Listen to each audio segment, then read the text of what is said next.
कपड़े पहनने से ही कोई योगी हो जाता है क्या? और हमारे भारत के लोग और खासकर गांव के लोग रामायण को जानते हैं, देखते हैं रामायण को।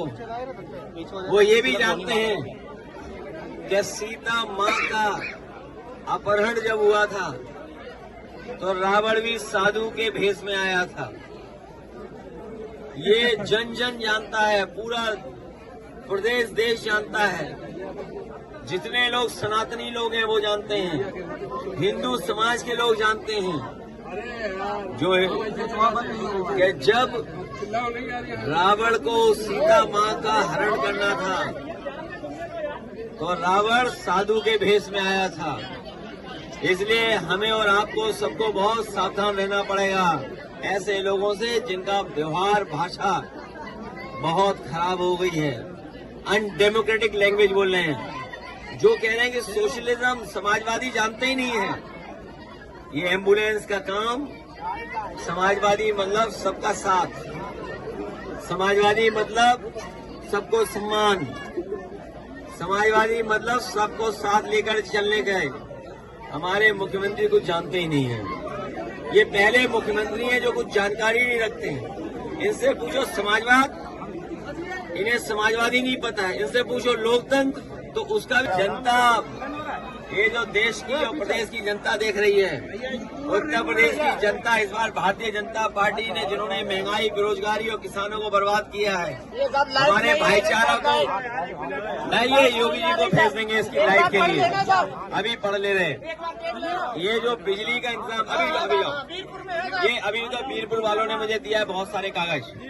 ये जो बिजली के बारे में मुख्यमंत्री जी सदन में बोल रहे हैं, मैं अपने पत्रकार साथियों के सामने कहना चाहता हूं, मुख्यमंत्री जी ने और भारतीय जनता पार्टी ने एक भी बिजली का कारखाना नहीं लगाया।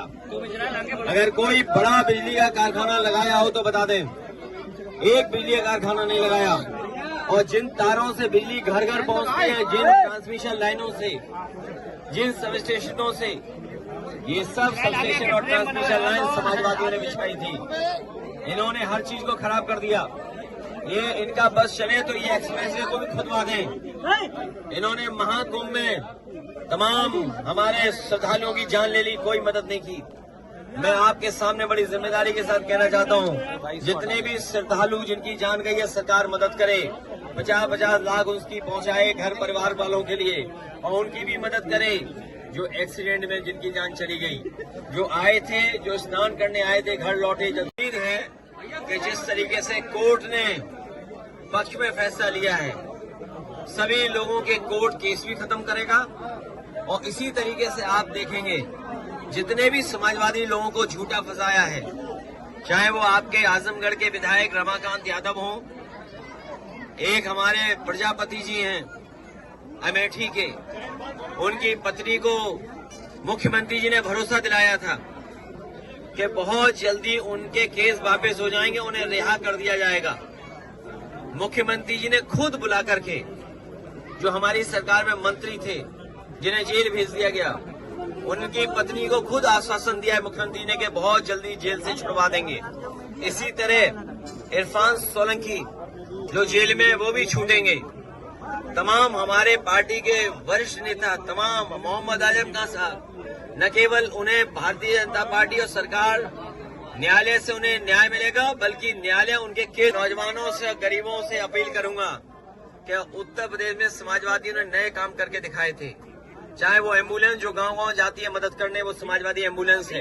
हमारे मुख्यमंत्री को होश ही नहीं है कि समाजवादी शब्द कॉन्स्टिट्यूशन का है, और इसलिए हम लोगों ने बनाया था ये 100 नंबर और एम्बुलेंस की सेवा, जिससे गांव गरीब अपने घर पर मदद ले ले। उनसे एम्बुलेंस गांव घर पहुंचती थी, 100 नंबर वाली गाड़ी पहुंचती थी। अगर 100 नंबर और एम्बुलेंस और अस्पतालों को किसी ने बर्बाद किया है तो उत्तर प्रदेश के मुख्यमंत्री जो योगी नहीं है। पिछले 9 बजटों में अगर हम देखें तो हमारे किसानों के लिए कुछ नहीं सरकार कर पा रही है, और अगर किसानों के लिए कुछ किया होता तो अभी तक की डबल इंजन की सरकार में गांव की तस्वीर कुछ और होती। यही सरकार जो खाद नहीं दे पा रही है, ये सरकार समय पर बीज उपलब्ध नहीं करा पा रही है, यही सरकार बीजेपी की कीटनाशक दवाइयां नहीं दे पा रही है, अगर हमारे किसानों का नुकसान हो रहा है तो उसकी भी सरकार भरपाई नहीं कर पा रही। किसानों को जहां मेहनत करके अपनी फसल तैयार करने का मौका मिलता है, वहीं 2 सींग वाले भी परेशान कर रहे हैं।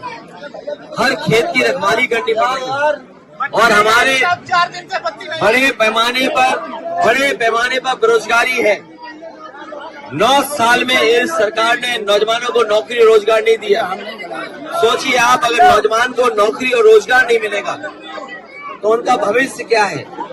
और अगर नौजवानों का भविष्य नहीं है तो हमारे समाज का, प्रदेश का, देश का भविष्य अच्छा नहीं हो सकता है। मैं देख रहा हूं कि विधानसभा में बैठ करके भारतीय जनता पार्टी के लोग झूठ बोल रहे हैं।